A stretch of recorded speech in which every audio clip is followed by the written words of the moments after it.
جب سرکار دو عالم نے اپنے پہلے اور آخری حج کے بعد میں غدیر خم کے میدان میں یہ اعلان کرا کہ جو میرے کو مولا مانتا ہے، جس کا میں مولا اس کا علی مولا، اس کے بعد پیغمبر سرکار دو عالم کی وراثت پر اٹھنے والے سارے سوال ختم ہو جاتے ہیں۔ ایک عام لفظ ہے جسے کہا جاتا ہے الیکشن۔ سرکار دو عالم کے وصل مبارک کے بعد ایک بانس کا بنا ہوا بڑا جھونپڑا، جس کا صحیح پروناؤنسیشن شاید صحیفہ یا سقیفہ ہے، سقیفہ، سقیفے کے اندر الیکشن کے ذریعے ایک رضی اللہ عنہ کو پیغمبر کا خلیفہ اور بادشاہ الیکشن کے ذریعے چنا گیا۔ اس کو کہتے ہیں، اب کہنے لگے ہیں، اس وقت تو ایسا سمجھیے کہ ایک پرائم منسٹر یہ کہہ رہا ہے کہ تجھے ہوم منسٹری ملے گی تو میری سپورٹ کر، تجھے ڈیفنس ملے گا تو میری سپورٹ کر، تجھے یہ منسٹری ملے گی تو میری سپورٹ کر۔ آج کل کے جیسا دور چل رہا ہے اس میں بہت اچھی طریقے سے سمجھ سکتے ہیں، بالکل اسی طریقے سے کہ تجھے وہاں کی گورنری ملے گی تو میرے سے بیعت کر، تجھے وہاں کا یہ ملے گا تو میرے سے بیعت کر، تجھے اتنا ملے گا تو یہاں میرے سے بیعت کر۔ اس طریقے سے الیکشن کے ذریعے بادشاہی خلیفہ چنا گیا، سرکار دو عالم کا خلیفہ، وراثت وہیں محفوظ۔ اس کے بعد اس کی وصیت کے مطابق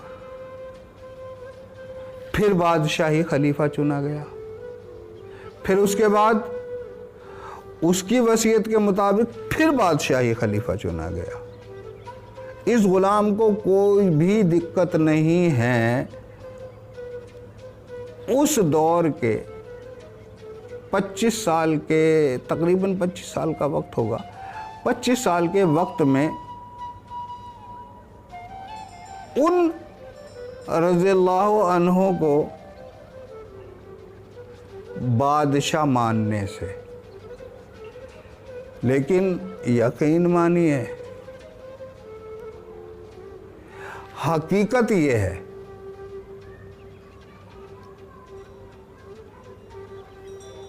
کہ لفظوں کے اعتبار سے کچھ کہو، مقام کے اعتبار سے کچھ کہو، لیکن لاکھ لوگ کوشش کریں، لیکن تاریخ میں یہ درج ہو چکا ہے کہ بس وہ ایک ہی ہاتھ تھا جسے پیغمبر نے پکڑ کر اٹھا کر ہزاروں لوگوں کے سامنے یہ بیان کیا، جس کا میں مولا ہوں اس کا علی مولا ہے۔ اب الیکشن سے جسے مرضی چنتے رہو۔ تو جو ان کے جانثار خم غدیر کے میدان سے تھے اور مولا کی حمایت میں رہے، وہ شیعان علی کہلاتے ہیں۔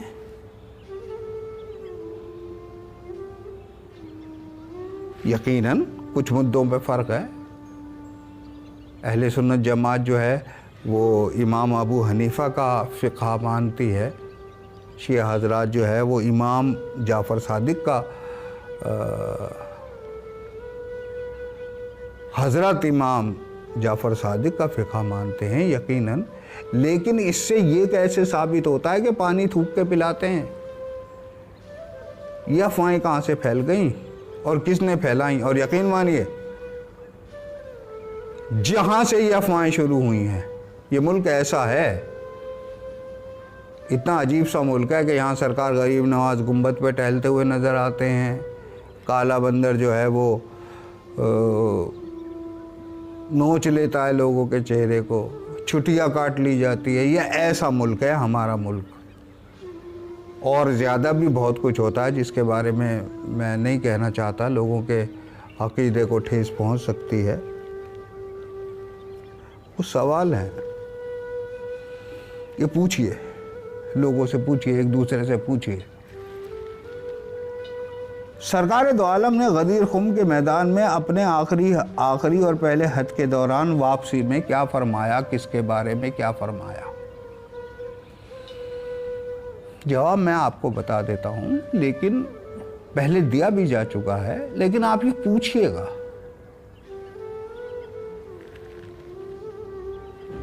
بے شک حضرت مولا علی کرم اللہ وجہہ الکریم کو اپنا علمی وارث اور دنیاوی وارث دونوں وراثتیں سونپی. دوسرا,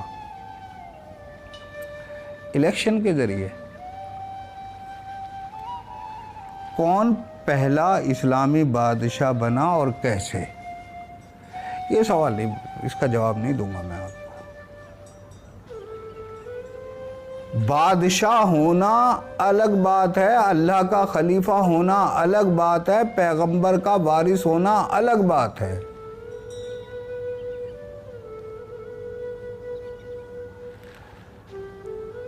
یہ جو ہے نا, یہ اجماع امت ایک نئی ٹیکنیک ہے, ایک نیا طریقہ ہے.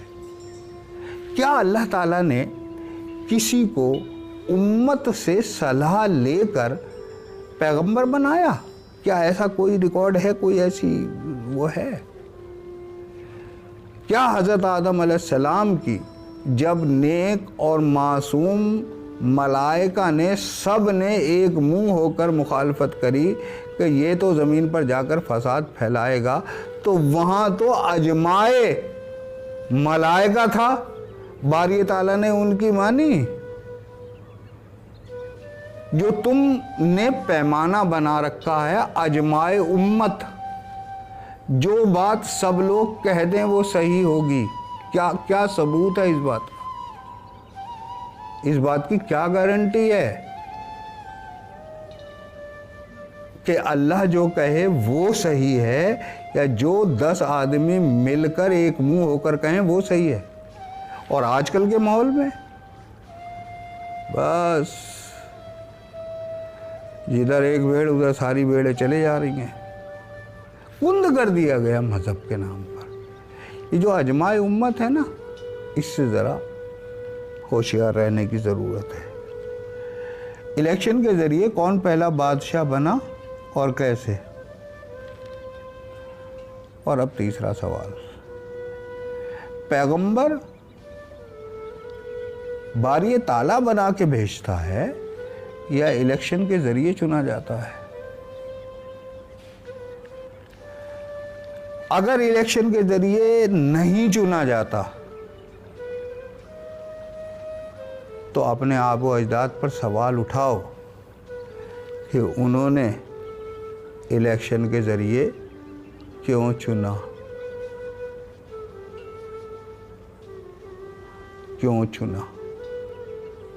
غور کرو. غور و فکر کرنا اللہ تعالیٰ کا تقاضا ہے انسان کے لیے.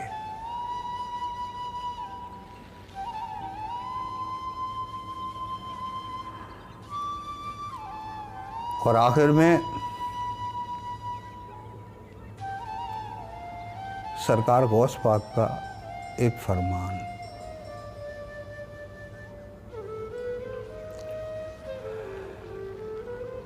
ظلم کرنے والا مظلوم کی دنیا بگاڑتا ہے اور اپنی آخرت. ظلم کرنے والا مظلوم کی دنیا بگاڑتا ہے اور اپنی آخرت. ایک اور ضروری خبر جو آپ تک پہنچانی تھی, ابھی پچھلے دنوں بامبے سے عثمان غنی بھائی تشریف لے کے آئے, رات کو تقریباً 11 بجے کے قریب۔ تصوف کا یہ خادم دیر تک جاگتا رہتا ہے۔ انہوں نے بہت لوگوں سے درگاہ شریف میں پتہ کیا، سب جانتے ہوئے کسی نے پتہ نہیں بتایا،